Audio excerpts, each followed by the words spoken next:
Let me ask you a question. Notice how the repetition isn't just stylistic.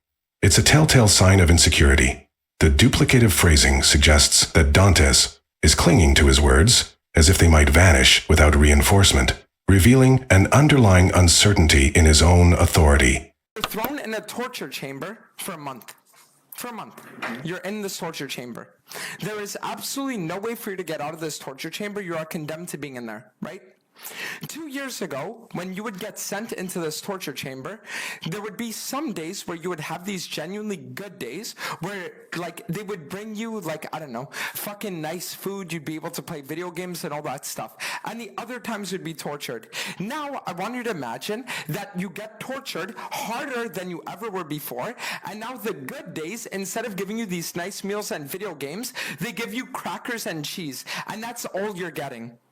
Listen closely as Dantes nonchalantly creates a fake experience with a torture chamber, casually noting, there are good days and bad days. His matter-of-fact tone reduces extreme cruelty to a mundane fluctuation, suggesting either deep desensitization or a deliberate minimization of his actions. That's great, man. But, like, all I'm telling you is, like, if Sheeting can do it, you could too. But... Almost immediately, an alpha male cuts in with a dismissive, "That's great, buddy." This offhand remark not only trivializes Dante's grim narrative, but also serves as a power play, reasserting dominance by sidestepping the gravity of what was just described. You became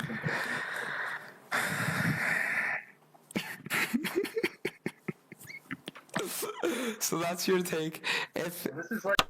Dantes exhales a heavy sigh before breaking into a forced laugh and remarking, "So, that's your take." That blend of resignation and contrived humor reveals a layered conflict.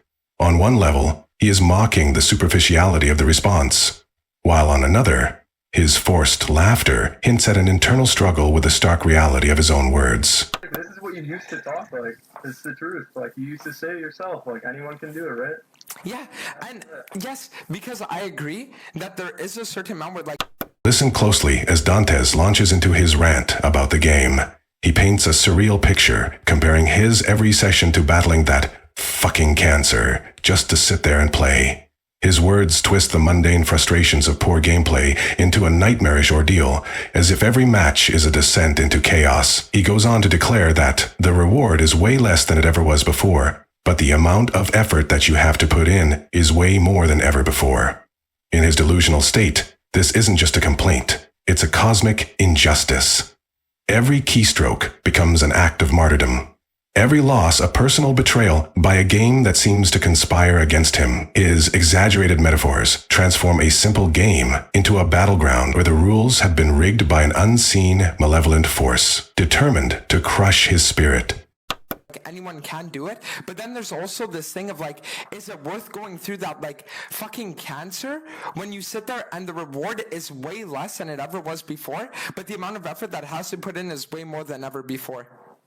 I mean, the amount of time you tried, like, doesn't reflect that, though. You tried for like a year. What do you mean I tried for a year? You tried for like a year and then you fucking, like, gave up.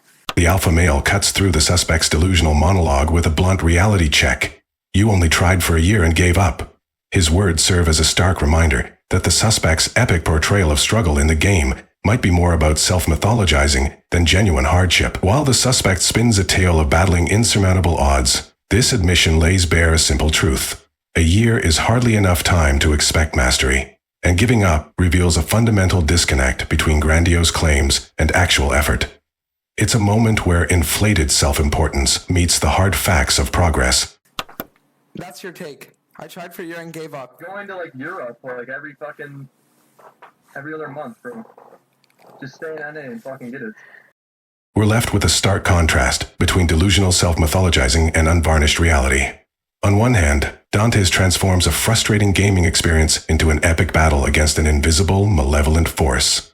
His references to that fucking cancer and the relentless grind speak more to his desperate need to dramatize his failures than to any real adversity. On the other, the alpha male's blunt reminder that a year of effort, ending in giving up, hardly qualifies as a heroic struggle, cuts through the smoke of exaggeration.